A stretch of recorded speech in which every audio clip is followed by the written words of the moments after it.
Hi everybody, sanibonani. Welcome to my channel. Igama lami uNtando Mdletshe, and on this channel siyazifunde iy'ncwadi zethu ezibhalwe ngolimi lwethu bese siza la sizoxoxa lezo y'tori esuke siy'fundile. Sibuye futhi size la sizokwenza ividiyo ebizwa ngokuthi i-Notes to the Writer. Kwi-note-ke to the writer siyaye sikhulume anything evukile ngenkathi sifunda isitori sakhe umbhali bese futhi sibuza umbhali imibuzo noma phela lababhali abanye babo singakabatholi, angisho kanjalo. So one day they'll be able to answer those questions.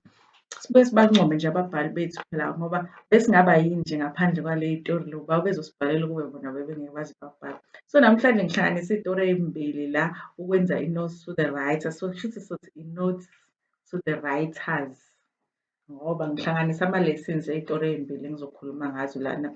Isitori esisifundile lapha esithi ngenziwa ukungazi esibhalwe uNomthandazo Kufa. Sibonge Makufa ukuthi wasibhalela isitori esimnandi kangaka.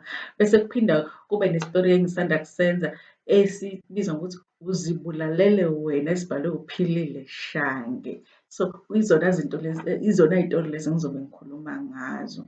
Kulesi-ke sithi ngenziwa ukungazi. Ngifuna ukuqala ngalama-issues engibe ngaso lesi story lesi ukuthi umbhali njengoba ngangishilo sisaqala ukuyenza le ncwadi ukuthi this book is written by very young writers. In fact, ama-writers akhona students, beba-students at the time doing languages, so they were still learning. Bashilo vele even encwadini ukuthi ababhale lezi ndaba lezi basama-athwasa ekubhaleni. So here and there unoku-pick up certain things even though iy'tori zabo really zinesigqi futhi ziney'fundo ey'ningi esiy'funda kuzona, kodwa kuyaba mhlampe nalama-issue here and there where you feel like a writer could have done this and that ukuthi nje angibeke esithombeni. So kulesi esithi ngenziwa ukungazi, ngifile ngathi umbhali uhlulekile ukungibeka endaweni la kwenzeka khona isitori bese nginika ama-ages ama-characters ami nokunginika nje ama-personalities ami. Kwesinye isikhathi uyakwazi ukumchaza nje umdlali one or two words ukuthi umazi ukuthi uwumuntu onjani, i-personality yakhe, plus ukusinika i-age yomlingisi kusenza ukuthi lapho sibe nama-expectations athile, and then uma kwenzeka izinto ey'thile endabeni yakho bese siba nama-reactions athile based on i-age yomlingisi. But uma usungasinikanga uhlawumbisela njena kuba nzima ukuthi ukwazi ukuthola kahle ube-comfortable kwi-space osuke ususi-create-ile ngenkathi ufunda indaba ukuthi la ngihleli khona vele ila umbhali ebefuna ngihlale khona with my mind ukuthi ngisi-imagine isitori senzeka kanje. So ngifilile ukuthi ngibe naleyo challenge kule story lesi esithi ngenziwa ukungazi.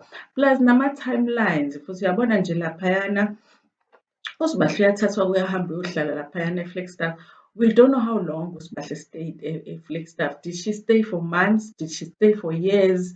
Uyayibona nje leyo nto. So I had to assume ukuthi it's been years if ezobuyelela eNgilani and not be able to find her home. So I had to make that assumption as a reader and say it probably has been years kulokhuzana ahamba. So akakwazanga ukusinika nje lawo ma-timeline. However, kodwa ama-lessons we still got them from that lesson. Listen, khona i-issue nje enginayo when it comes to, because kule story lesi i-issue esinayo is when i-family is not doing too well, which is something that happens in families where my parents, they have kids here, they're not doing too well, they're doing their best ukuthi ba-provide but they can't. Bese mhlampe a decision is made ukuthi one of the children mhlampe ahambe ayohlala nesihlobo or an acquaintance abamaziyo ukuthi is doing well.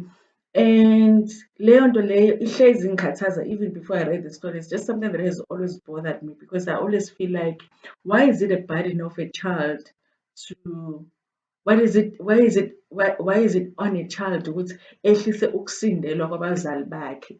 Why? Because ingane isuke ingadicayidanga ukuthi uzalwe. So manje mase ezosuswa ingane isuswe la iyohlaliswa la so that abazali would feel better about the situation. I just feel like kusuke kuthweswa ingane too much. That is not irresponsibility yengane, especially le story because they ask her I mean, what was she supposed to do? Because they ask her, uyavuma yini ukuyosebenza la e-Flagstaff?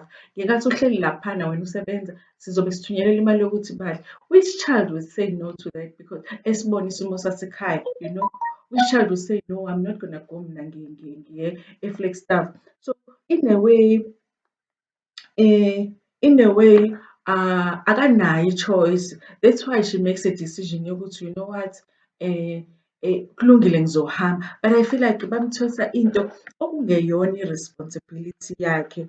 Also, nginako ukufila ukuthi ama-actions anjalo, was it not trafficking na? Honestly, because phela i-trafficking, i-child trafficking is not only ukuthi umntwana uyathathwa and go somewhere to be sexually exploited.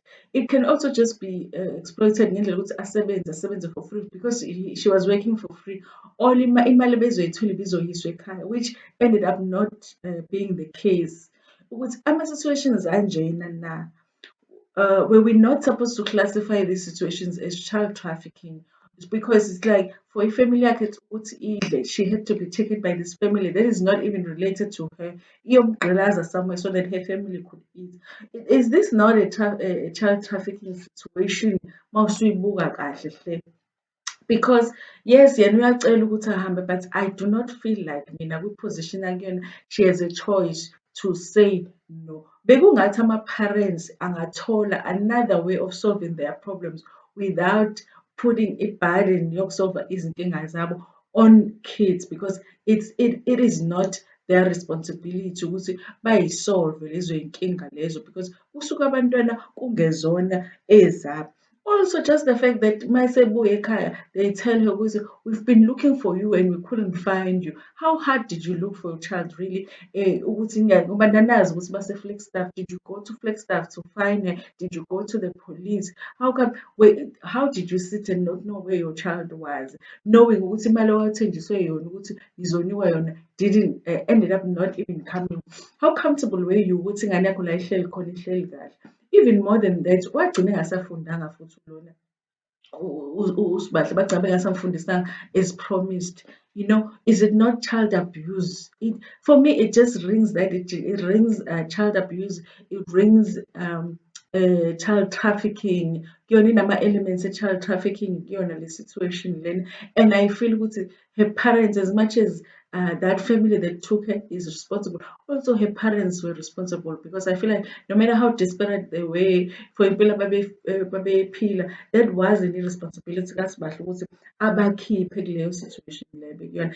And the sad thing about these situations ukuthi izinto ezenzekayo in our communities singazinaki ukuthi and these are situations as end up abantwana be-abuseka under zona. Just because your parents said yes to a neighbor taking you uyohlala nabo doesn't mean ukuthi let's say right, you're not going to be abused in that situation. So as a society, we need to look at these situations differently. First, abantwana bethu asingabathwalisi iy'nkinga ekungesona ezabo, and also asinganikeli ngey'ngane zethu to solve ama-problems thina esinawo, to solve ama-burdens that we have ngempilo, because honestly akuyona i-responsibility yabantwana bethu ukuthi basikhiphe ey'ngxakini esi-end up sikuzona as adults. Bese sibuya futhi sibuyela manje kule story lesi esithi ene uzibulalele wena. Lana I think more than anything into evelile it's parental pressures. Khona ukuthi ene lento yokuthi with every child, I don't think there's a child that has never felt like they want to please their parents. We grow up wanting to become something so that our parents can be proud of us. So if there's anything in life that you know ukuthi umzali wakho wanted you to be or wanted you to become that you were never able to become, ayihlali kahle leyo nto kuwena. And ayibi mnandi, uzizwe ngathi futhi umzali wakho akasakuthandi kahle because you were not able to do that one thing that your parent really wanted you to do or really wanted you to achieve. There's so many people out there abasebenza imisebenzi that they don't really want to do. But because abazali babo they wanted them to do those things, bazenza just to satisfy abazali babo. Acamele umuntu ukuthi angabi satisfied or happy ngaphakathi kuyena just to satisfy umzali wakhe. However, futhi kule ndaba le into engixakayo ukuthi how do you put a pressure on your child ukuthi ashade, but you didn't put enough pressure on umntwana ukuthi aye esikoleni? How do they allow usabela ukuthi ayeke isikole really when they know when they've because it's clear ukuthi kule ndawo education it's something ethathelwa phezulu and uma ungafundile uthathelwa phansi vele. How do they allow that bona? How were they not able to put enough pressure on him ukuthi aqede isikole okungcono kunokuthi baphuthi i-pressure yokuthi ashade? Because honestly ama-chances okuthi athole umuntu ozomshada if engazange aze aqede esikoleni mancane. So I feel like ifocus yalabazali nje mina ingididile. You know, how are they not focused on him finding a job? Because kuyasho ukuthi uhleli ekhaya. One of the reasons usamke angafuni umshado is because akafundile futhi it means usedlulele isikhathi mase kuthiwa akasafundile. It's not like akafundile. And number two, akasebenzi. How are they not putting pressure on their son to find a job, to find employment, to start a business and do something with his life? How are they just pressuring him? What is he going to do with that girl eselana now? Because uzoshada ezazohlala la kakhumana and then uzokwenzani ngaye when he's not even making having anything to make a living with. So let's not sengididile labazali bangididile and I think kule nto into evele ilokhuza kakhulu frustrate kakhulu ukuthi these are the things that happen in our society. Sometimes abazali they just think this one thing is more important. Anyway, abazali abaningi they think ukugana is more important than anything, ukushada is more important than anything. Instead of they should be worried about, are you able to build a life for yourself? If you take a wife, are you going to be able to take care of your wife? Are you going to be, because nami having umfana having intombazane I expect ukuthi uma beshada or uma bethola life partners they'll find people who are well educated, who can take care of themselves, whether they are working or they have businesses, but people that now they can plan with, they can move impilo forward with, not umuntu ozorelya kubona. So amukho umzali ofuna ukuthi ashade umuntu nje angamboni ukuthi uyaphi with life. Vele this was doomed vele ukuthi ngeke kuze kwenzeke vele. Even lowo muntu wawusebenzile at some point it was gonna cause problem. So bangididile labazali ukuthi yes they're putting a pressure but they're putting a pressure on the wrong buttons basically, because they were supposed to have pushed their son to go to school. They're just the same way that they forced him ukuthi aye enyangeni to get umuthi ukuthi athole uthi. Why did they do that when it was school? Ukuthi ahambe ayofuna umuthi ukuthi aphase esikoleni ongcono. Why are they not looking for umuthi ukuthi athole umsebenzi? Ifocus yabo ilona baze balahlekelwa indodana yabo mawukuthi uzofa ngempela because of stupidity really. Why are they focused on the wrong things? Also, these parents are not good listeners. I really think Utu Sapole is a good communicator, considering what he was trying to communicate with his parents, because it's Katasningi as abantu abamnyama siya kunzima. It's not like asikwazi, I guess asikwazi kunzima kuyi-challenge to communicate to our parents clearly because this is what we're thinking, this is what I want, this is what I'm thinking. Because he was clear to say, I love Usamkelisiwe, but I've spoken to her. She has expressed that she doesn't love me and she prefers for us to be friends. Even though it's painful for me, I want to accept that and I want to move on and find someone else. He was very clear in that. I understand she doesn't love me. I want to move on and find someone else. But these parents just didn't listen, which is into of that no matter how old you are, sometimes as abantu abamnyama abazali nje will just lento yokuthi mase ngithe as umzali mase ngishilo your thoughts, your feelings, whatever. But it's like, how do you do that when someone is supposed to make a lifelong decision? Something that must feel he'll be left with the ntombazane la ekhaya that he took as a wife because his parents wanted him to do it. So kuningi nje lana okusifundisa, even as parent, I'm a parent myself. It makes me think I need to consider certain things when I'm trying to advise Zami on making certain decisions. Are they really making their own decisions? How much of the decisions that they're making is me influencing them, is me putting pressure on them? Yes, I have dreams for them, but what if my dream is this and when they go this way, will I be able to accept it? or will I end up in a disaster like they ended up in a disaster lana with ingane about to die because they just couldn't accept ukuthi uSamkilisiwe didn't love their son and their son had accepted that. Quite honestly, I think that even though phela iy'nyanga, especially makubhalwa ngazo encwadini, usually asizitholi ilokhuzana iy'tori ey'bhalwa positive about iy'nyanga. I'm looking forward to a story esikanjalo that writes something positive about inyanga, that writes something positive about izangoma, because honestly, they are iy'nyanga and izangoma, they are not all bad. That's why we have them in societies.